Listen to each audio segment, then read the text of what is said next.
respalda isso quando diz que para Deus o tempo é tão insípido que um dia é como 1000 anos. Exatamente. Eu entendo isso. E você acha que na evolução, na teoria da evolução e essa história de Adão e Eva, porque a gente estava conversando aqui antes que mesmo na evolução tem um elo perdido, tem uma parte onde vem os macacos evoluindo e de repente tem uma coisa que é muito diferente e tem uma lacuna aí que os arqueólogos ainda não acharam. E não vão achar. Você acha que essa lacuna... Essa lacuna não existe. Existe a evolução dos primatas, né? Não seria macaco, seria os primatas, até o que eles podem chamar de Neandertal, e depois você já tem o Homo sapiens. Né? Essa lacuna, que de milhões de anos, ela não existe e não vai existir. E não vai ser suprida. Por quê? Eu entendo que existe a evolução de adaptação. Por exemplo, eu te falei, você tem apêndice. Apêndice para hoje só serve para suporar e você correr para o hospital e morrer quase. Mas antigamente você não tinha fogo, não tinha sal, não tinha geladeira, não tinha freezer. E você comia muitos materiais vegetais que tinham celulose. A apêndice era um órgão para liberar uma enzima para digerir a celulose. Você não precisa mais disso. Ficou defasado. A nossa visão, ela aperfeiçoou. Os nossos polegares aperfeiçoaram. Então tudo isso é muito natural. Eu acredito... Caiu, não temos mais tantos pelos quanto a gente tinha, porque a gente usa roupa. Exatamente. Vivemos em... E o nosso o rabicoque tinha. Porque falam que o cóccix da gente...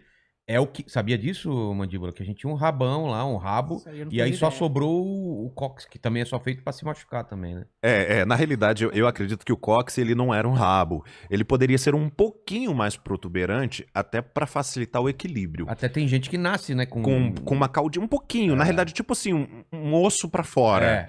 É só isso. Assim, mas hoje nós também temos os polegares mais desenvolvidos pra nos dar equilíbrio.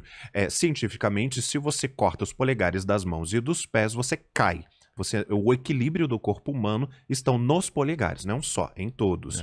E também serve para você pegar. Então eu acredito que a pessoa pode evoluir nesse sentido, mas não mudar de uma espécie para outra. Você não tem como pegar um peixe e virar dinossauro. Essa migração de espécies, ela não é explicada. Os elos não acontecem. Senão ela continuaria até hoje. Mas o que você tem são mariposas, por exemplo, que devido à poluição mudam de cor. Tamanho, essas coisas. Mas o pessoal fala que os pássaros são descendentes de dinossauros? São uma evolução de dinossauro? Já viu essa teoria também? Sim. Avestruz. Avestruz. Mas falar é fácil, né? Falar até qualquer papagaio fala. Eu tenho uma calopsita que se chama Terça-feira. Por que ela chama Terça-feira? Porque ela é cinza e eu a ganhei numa terça-feira cinzenta. E ela se chama Terça-feira, ela canta a família Adams, ela tá aprendendo a assobiar, chamar, falar um monte... E é uma calopsita. Então falar, até minha calopsita fala. Entendi. Entendeu? O lance é você trabalhar dentro da ciência. Porque se você traz a ciência, eu não entendo que ela seja prejudicial à religião ou à Bíblia. Também acho que não. Eu acho apenas que as pessoas leem a Bíblia e interpretam de uma forma equivocada, fecham a questão, entram dentro de um cubículo e dizem, não, mas você vai pro inferno. Mesmo o Big Bang, né? Por que o Big Bang, eles não têm aquela explicação do que aconteceu antes, né? Tem aquele momento de explosão, do início de tudo, e ninguém sabe exatamente o que aconteceu segundos antes, entendeu? Um milésimo de segundo antes. O que aconteceu para acontecer essa grande explosão? É nuclear, né? Porque assim, cientificamente falando, o nada não pode criar alguma coisa. Exatamente. O nada sempre cria nada. E do nada veio tudo. Agora, nós sabemos que a voz, ela tem energia. Sim. Inclusive tem experiências assim que ninguém vai conseguir fazer, mas já foram feitas. Você pode gritar durante tantas horas que você vai conseguir a faísca suficiente para acender um fósforo. Já falaram isso? Você pode... Aí a gente vê gente gritando e quebrando copo de cristal, mas não um trem desse aqui não, tá? Cristal. Isso aqui nem na cabeça quebra. Então, agora você imagina Deus falando. Ele chegou no meio do nada e disse, haja.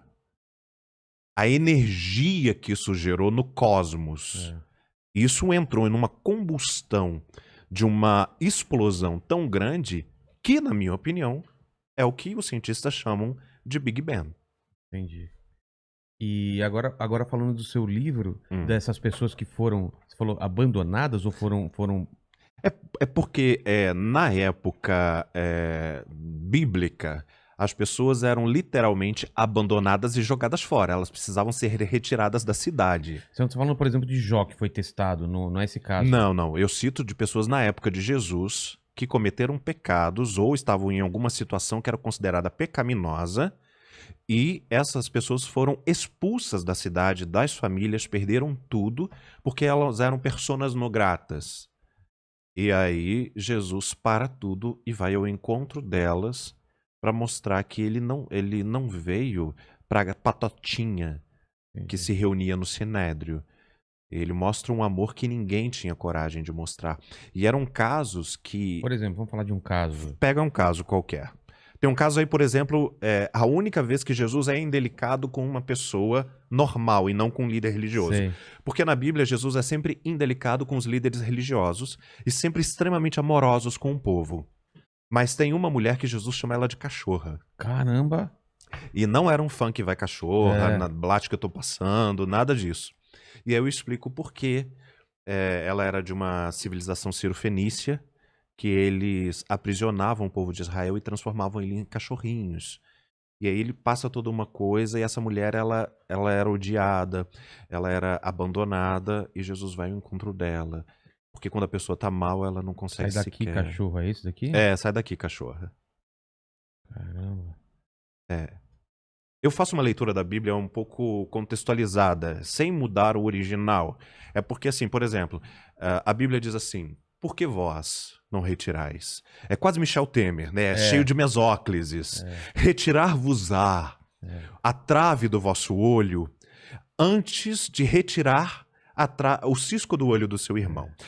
Você der-vos-ai buscar, neste vídeo. Inscrever-se-á. Inscrever-te-ei nesse canal. Então eu viro, olha só, primeiro tirar o poste que tá atravessando a tua cabeça, para depois olhar para a poeira que tá em cima da pessoa do lado. Não perdeu absolutamente nenhum o sentido da palavra de Jesus. Eu apenas contextualizei, porque a maioria das pessoas não sabe sequer quem é trave. Só quem joga futebol, aí sabe que aquilo é uma trave. Exatamente. E qual que é a moral da história dessas pessoas? E aí eu falo com as pessoas que são jogadas fora hoje, né? Porque durante a história, a igreja elege pecados. Então, você vê, por exemplo, na Idade Média, surgiram os pecados capitais. O que são pecados capitais? Pecados que não há possibilidade de perdão. Já começou a ser não bíblico. O que é uma pena capital? Pena de morte. Exatamente. Então existiam pecados capitais, ou seja, quem cometesse algum daqueles não tinha redenção. E entre esses pecados, por exemplo, a igreja precisava acumular mantimentos. Então o que ela dizia para o povo? Comer muito é um pecado sem perdão. Glutonaria. Porque tinha escassez, né? Tinha escassez. Então, para o povo não se revoltar, ela elegeu esse e outros pecados como pecados capitais. Hoje, se você pregar contra a glutonaria na igreja, você vai ser abominado, porque a maioria dos pastores são gordos, os padres são gordos. O padre come pra caramba, velho. Entendeu? Então ninguém nem toca nesse assunto. Agora, em contrapartida, hoje, nesta geração, a igreja elegeu um pecado principal, que é a homossexualidade. Mas em algum tempo, na década de 70 era a TV, na década de 60 era o teatro e a praia, na década de 50 era o futebol. A igreja, ela elege pecados para poder combater e fazer com que os seus discípulos não questionem. Entendeu?